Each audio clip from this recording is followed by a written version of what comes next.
Bueno, pues muy buenas a un nuevo vídeo tutorial. Como prometí, vamos a hacer otro ejercicio más sobre arrays, esta vez sobre arrays bidimensionales, ¿vale? Vamos a hacer una matriz. Y bueno, el ejercicio realmente es muy sencillo, porque simplemente vamos a definir una matriz como hicimos con el vector, ¿de acuerdo? También lo vamos a generar con números aleatorios, solo que esta vez lo vamos a hacer con números que vayan comprendidos desde el 1 hasta el 10. Y simplemente vamos a hacer la suma y resta de matrices y luego devolver por lo que va siendo la matriz en sí, como se hizo en el ejercicio anterior. Lo único que la gran diferencia es que en vez de estar utilizando un vector, simplemente pues estamos utilizando una matriz. De hecho, la idea de este ejercicio un poco es no solamente calcular las matrices, vamos a ver también algo interesante, que es el tema de calcular el tiempo de ejecución. Esto también es muy importante, sobre todo porque a partir de ahora, como los programas cada vez van a ser más grandes y demás, es importante también calcular el tiempo que va a tardar en ejecutarse, sobre todo para evitar que sean programas muy pesados, que tarden mucho en ejecutarse, que las operaciones sean rápidas. Y en ese sentido, cuando estéis trabajando a lo mejor con algoritmos y demás, es muy importante el calcular los tiempos de ejecución, cuánto va a tardar, el hecho de que no entremos, por ejemplo, en bucles infinitos o los tiempos de ejecución sean tan altos que tarde demasiado en ejecutarse y pueda dar muchos problemas. Entonces, en ese sentido está bien el hecho de que podamos calcularlo. Y vamos a tener aquí una pequeña muestra de cómo podríamos calcularlo, ¿vale? Pero bueno, vamos a ir parte por parte, ¿vale? Para explicar exactamente cómo se hace el ejercicio.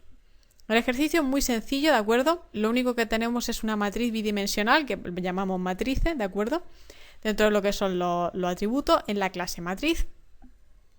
Y tenemos pues nuestro constructor, que aquí es donde vamos a definir un poco pues lo que es las matrices, mejor dicho, con las que vamos a trabajar. En este caso, pues lo que vamos a introducir son las dimensiones de la matriz una vez que nosotros las llamemos aquí o creemos los objetos, digamos. Aquí estamos creando un objeto matriz que llamamos M1 y M2. Y aquí vamos a establecer pues lo que son los valores de la dimensión que va a tener la matriz, de números de filas y números de columnas, ¿vale? Y como hicimos en el ejercicio anterior y hemos ido haciendo, lo vamos a introducir nosotros por teclado. Es decir, que cuando nosotros ejecutemos esto, nos va a aparecer un mensaje por pantalla donde vamos a establecer el número de filas y el número de columnas, ¿de acuerdo? Nos van a aparecer estos dos mensajes. Y de esa manera pues vamos a poder definir nuestra matriz. Una vez que hemos creado la matriz, que aquí lo estamos haciendo con el new, pues simplemente tenemos nuestro bucle for, que obviamente al ser una matriz tenemos que tener dos bucles for anidados, uno que recorra el número de filas y otro que recorra el número de columnas. Esa es la gran diferencia con respecto a un vector bidimensional y un vector unidimensional, ¿de acuerdo? Esa es la gran diferencia entre uno y otro. Pero básicamente los dos bucles se crean de la misma manera, ¿de acuerdo? Como lo hemos ido haciendo. Y simplemente aquí pues ya estamos estableciendo lo mismo que hicimos antes. También le vamos a establecer o le vamos a dar, digamos, una serie de números aleatorios, ¿de acuerdo? Que lo vamos a generar con el math.random. Solo que, a diferencia del otro ejercicio, en vez de hacerlo sobre 100, lo vamos a hacer sobre 10. Por tanto, nos pueden salir números desde el 1 hasta el 10, de manera aleatoria. Y lo hemos hecho con un rango de números menor para que de por sí la matriz pues no sean muy grandes, porque entonces sería un poco una locura. Y bueno, básicamente aquí lo que estaba haciendo simplemente es una suma de matrices. Como comenté en el ejercicio anterior, simplemente aquí tenemos que crear, digamos, una matriz que esté vacía, ¿de acuerdo? Para volcar ahí la suma de las dos matrices. En este caso, las dos matrices que nosotros vamos a generar cuando establezcamos aquí, pues, el valor de la matriz, es decir, el tamaño que nosotros queramos que tengan las dos matrices.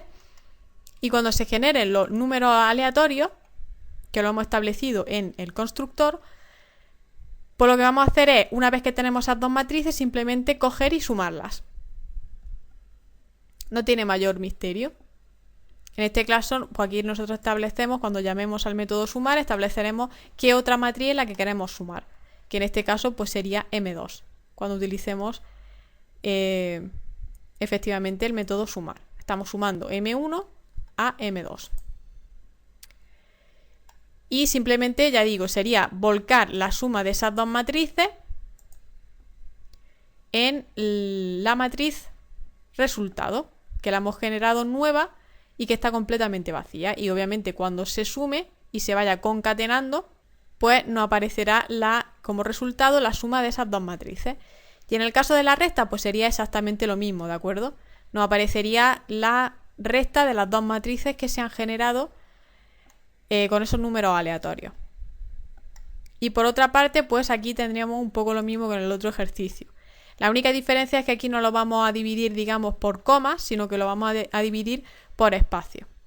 Hay que tener en cuenta también una cosa. Para delimitar un poco el tamaño de la matriz, porque si no, imaginar una matriz súper grande, que tenga, por ejemplo, 1000 filas, 1000 columnas o 2000 filas, 2000 columnas, ¿cuánto tardaría en ejecutarse eso? Tardaría demasiado tiempo. Entonces, como estamos haciendo también el cálculo de lo que va a tardar en generarse una matriz de esas dimensiones, pues vamos a, digamos, delimitar el hecho de que si la matriz es mayor que 100, automáticamente que aparezca este mensaje en pantalla de demasiado grande para ser mostrada en consola, ¿vale? Porque si no tardaría demasiado tiempo en poder generarse.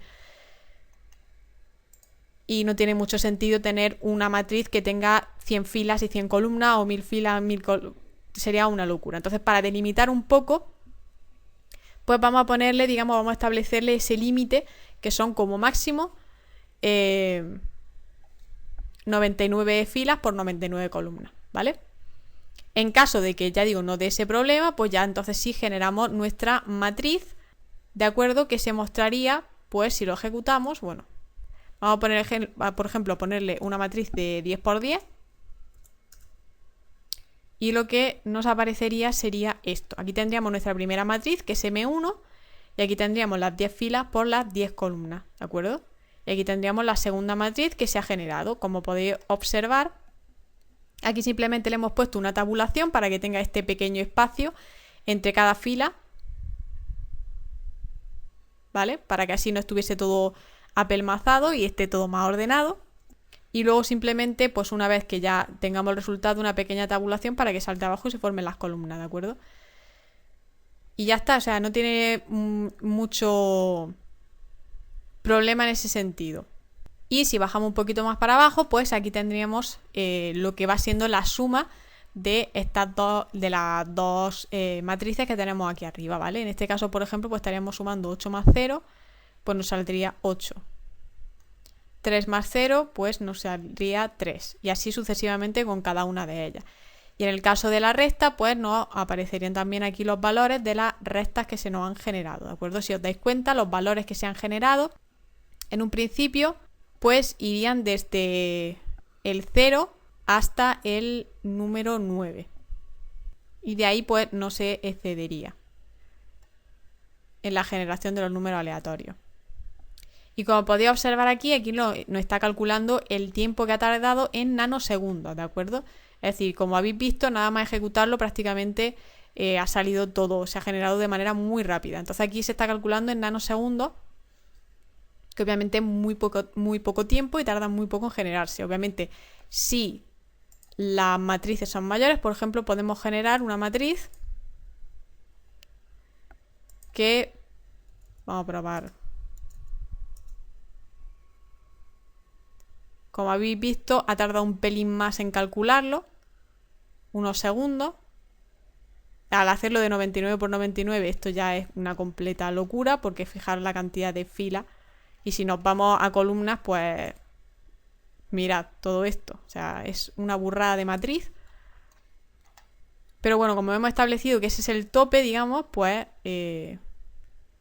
ahí tendríamos nuestras dos matrices y la suma de las dos matrices y la resta de las dos matrices. Aquí tendríamos lo que ha tardado, que si lo comprobáis con la primera matriz que hemos generado, la diferencia es bastante notoria. De hecho, se ha notado que a la hora de cargarse el programa, pues ha tardado unos segundillos de más, mientras que en el otro caso ha sido instantáneo. Si por ejemplo quisiéramos poner pues una matriz que tuviese 1000 filas, pues nos saldría que es demasiado grande para ser mostrada por consola. Pero aún así nos está calculando el tiempo que tardaría en poder realizarse tanto la suma como la resta de esa matriz. ¿Y cómo se puede calcular? Bueno, pues esto lo estamos haciendo desde la clase usomatriz, ¿de acuerdo? Y básicamente para poder hacerlo lo que estamos calculando es el tiempo de inicio, ¿de acuerdo? Es decir, tenemos en cuenta el tiempo en el que estamos ejecutando, en este caso nuestro método sumar, ¿de acuerdo? Y luego lo que es el método, o sea, lo que es el tiempo final. Es decir, el momento en el que hemos iniciado el programa con esta variable que se llama tInicio y el momento en el que ha parado el método de ejecutarse. Entonces, básicamente lo que estamos haciendo es, para poder mostrarlo, simplemente restar el tiempo final al tiempo de inicio y así nos salen los nanosegundos, ¿vale? De esa manera pues podemos calcular gracias a este método. Se encuentra en la clase System, ¿vale? Que está dentro de la librería de Java. Y NanoTime lo que nos permite es pues calcular el tiempo que tarda en ejecutarse en nanosegundos. ¿Vale? Ya digo, simplemente contabilizaríamos el momento en el que empieza a ejecutarse el método con el tiempo con el momento en el que ya termina de ejecutarse este método, lo restaríamos y nos aparecería el tiempo resultante. Aquí simplemente hemos puesto un mensaje pues para que quede claro el tiempo que ha tardado. Y aquí pasaría exactamente lo mismo con la resta, ¿vale? Aquí simplemente estamos devolviendo pues el resultado de la suma con un pequeño intro, ¿vale? Para que saltase hacia abajo y simplemente, como se puede observar aquí, pues aquí tenemos M1 más M2 y entonces hay un pequeño salto de línea para que aparezca la tabla justo debajo. Y el resultado final, pues obviamente el que se ha generado una vez que hemos utilizado el método sumar. Y ya está. En ese sentido, la verdad que es un ejercicio también muy sencillo, que no tiene tampoco gran misterio. Simplemente pues para que le perdáis un poco el miedo, porque parece que estamos hablando de matrices y es algo muy complicado. Realmente simplemente es tener claro, ya digo, lo que es la creación, declaración y uso de lo que son los arrays. Tener muy claro que primero hay que declararlo, como se puede ver aquí. Primero hemos declarado nuestro array. Después simplemente lo hemos creado, que eso se hace en el constructor, como habéis visto en los dos ejercicios, ¿de acuerdo? Y después se rellena con lo que nosotros queramos, aquí también, haciendo uso, por supuesto, de los bucles for. En este caso, al ser una matriz, pues necesitamos dos bucles for.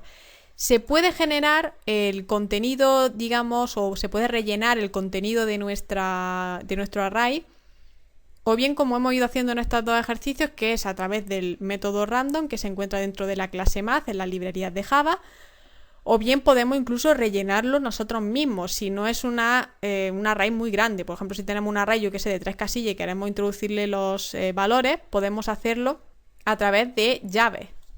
Es decir, le estableceríamos a través de estas llaves los valores que tendría nuestro array, ¿vale? Con eso le estaríamos introduciendo que si tenemos un array que lo hemos declarado claramente de tres celdas, pues le estaríamos poniendo que en la posición 0, es decir, en la celda 0 tendríamos el 2, en la celda 1 tendríamos el 3 y en la celda 2 tendríamos el 7. ¿Vale? Celda 0 tendríamos el número 2, celda 1 tendríamos el 3 y celda 2 tendríamos el 7. ¿Vale? Y así lo estaríamos estableciendo nosotros de manera manual. Pero claro, cuando son matrices tan grandes, o matrices en este caso en las que lo estamos introduciendo nosotros a través de teclado, es imposible que le podamos generar los valores de manera manual, porque no sabemos lo que el usuario final va a introducir, el valor que va a introducir. Entonces es imposible poder hacerlo de esa manera. Lo ideal es hacerlo, ya digo, con números aleatorios, en caso de que queramos introducir nosotros los valores a través del teclado. Pero si es una matriz más pequeñita y tenemos muy claros cuáles son los valores, o queremos hacer una matriz donde tenemos X elementos y queremos hacer, por ejemplo, suma de matrices y queremos saber el resultado, perdón, pues podemos hacerlo sin ningún tipo de inconveniente, introduciendo nosotros los elementos de manera manual, como he mostrado aquí. Entonces, realmente lo que es el uso de las matrices o de Vectores en sí es muy sencillo. Ya simplemente el utilizarlo en un método, pues ya digo, es tener muy claro los conceptos previos, el uso de objetos, el uso de los métodos, cómo se utiliza los métodos y las llamadas que tenemos que hacer desde una clase a otra, ¿de acuerdo? Todo eso hay que tenerlo muy claro porque si no puede parecer muy lioso en un principio. La declaración de objetos, súper importante. Algo que va muy ligado obviamente al constructor. La manera en la que definamos el constructor que está justo aquí, pues será cómo debemos de declarar el objeto cuando usemos la clase de uso donde tengamos el método main. Y en definitiva esos conceptos ya digo que deben de quedar muy claros para poder entender esto. Realmente ya digo, las matrices o array en general no es difícil de entenderlo si ya tienes claros los conocimientos previos.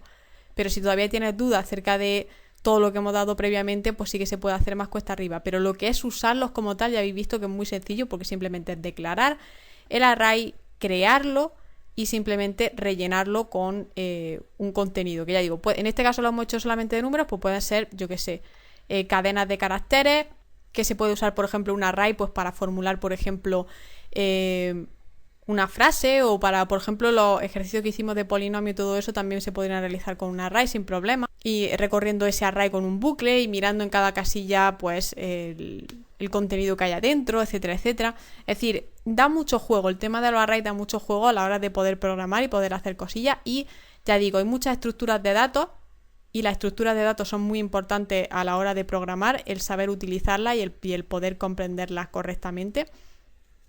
Pero eso ya lo iremos viendo y es un contenido bastante más avanzado porque digamos que hasta aquí sería un poco lo que es la introducción a la programación y ya luego después entraríamos en lo que serían metodologías y estructuras de datos, que es lo más complejo dentro de lo que es la programación orientada a objetos. Como siempre, si tenéis alguna duda, si queréis más ejercicios acerca del tema o no ha quedado del todo claro, dudas, preguntas, lo que sea, ya sabéis, a través de las redes sociales, mi correo, podéis poneros en contacto conmigo. Si queréis que hagamos más ejercicios sobre array, pues me lo comentáis también. Yo creo que lo ideal ya a partir de ahora sería seguir avanzando sobre todo en el temario y hacer otras cosillas que tengo pendientes para vosotros, sobre todo con el tema de las interfaces gráficas, que también quiero hacer algún que otro ejercicio para que veáis un poco mejor cómo funciona, porque simplemente he hecho un pequeño vídeo donde se mostraba cómo tenéis que instalaros Swing y demás. Así que todo eso lo iremos viendo un poquillo más adelante. Y en principio pues me gustaría seguir con el temario, pero si no ha quedado del todo claro pues me lo comentáis y ya vemos la solución que le podemos dar. Por mi parte yo creo que ya ha quedado claro con los dos ejercicios y al haberlo hecho tanto con un vector unidimensional como con matrices, yo creo que queda bastante claro. Pero bueno, ya digo, si aún así tenéis dudas no tengo ningún tipo de problema en hacer más ejercicios o en resolveros todo aquello que tengáis pendiente. Así que sin nada más nos vemos en próximos videotutoriales. Cuidaos mucho y hasta la próxima.